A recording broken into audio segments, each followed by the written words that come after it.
Cleaner, সে তার কাজ বাদ দিয়া সিলিন্ডার কাকে বিক্রি করবে না করবে সেটা নিয়ে যদি করতে পারে, তাহলে আপনাদের ডাক্তার আর নার্সের থাকার দরকার কি ওখানে?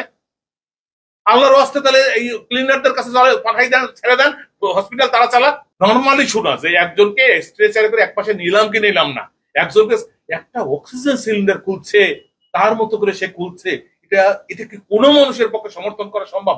আমি না হই ডাক্তার, আমি না হই না।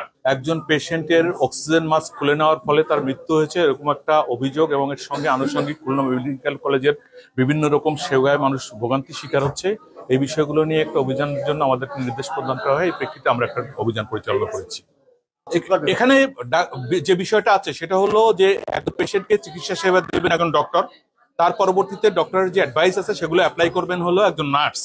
এখানে অক্সিজেন এই রোগীকে দেওয়ার ব্যাপারে ডক্টরের অ্যাডভাইস ছিল, বলা ছিল এসওএস, মানে যখন অক্সিজেন প্রয়োজন হবে তখন যেন তাকে অক্সিজেন দেওয়া হয়। তার কাছে অক্সিজেন সিলিন্ডার সংরক্ষিতও ছিল, কিন্তু এই অক্সিজেন সিলিন্ডারটি কোনো নার্স মানে এইটাকে স্থাপন করেছেন, ওনাকে লাগিয়ে দিয়েছেন বা খুলেছেন এমন কোনো প্রমাণ আমরা পাইনি। এখানে আমাদের কাছে প্রাথমিকভাবে প্রতীয়মান হয়েছে যে নার্সরা তাদের দায়িত্ব যথাযথভাবে পালন করেনি, নাম্বার ওয়ান। নাম্বার টু হলো যে ওনারা অভিযোগ করেছেন যে একজন ওয়ার্ড বয় এই অক্সিজেন মাস্কটি খুলে নিয়েছেন টাকা চাওয়ার প্রেক্ষিতে। তো আমরা যাচাই করে দেখেছি যে যিনি এই অক্সিজেন মাস্কটি খুলেছেন তিনি কোনো ওয়ার্ড বয় নন, তিনি একজন ক্লিনার। একজন ক্লিনারের কখনোই অক্সিজেন মাস্ক খোলার কোনো দায়িত্ব থাকার কথা না।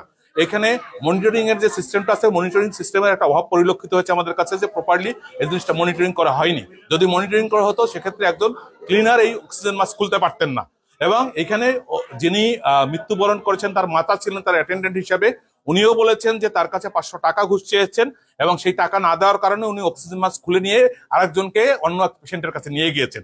এই যে বিষয়টা আছে আমরা প্রাথমিকভাবে এটা সমর্থন পেয়েছি।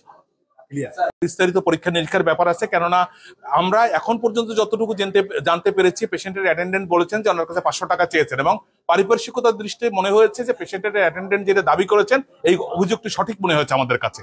আর উনি এই টাকা দিয়ে কাউকে দেন কিনা সেটা আসলে যাচাই বাছাই করা ছাড়া সুনির্দিষ্টভাবে মতামত দেওয়া সম্ভব নয়। এটা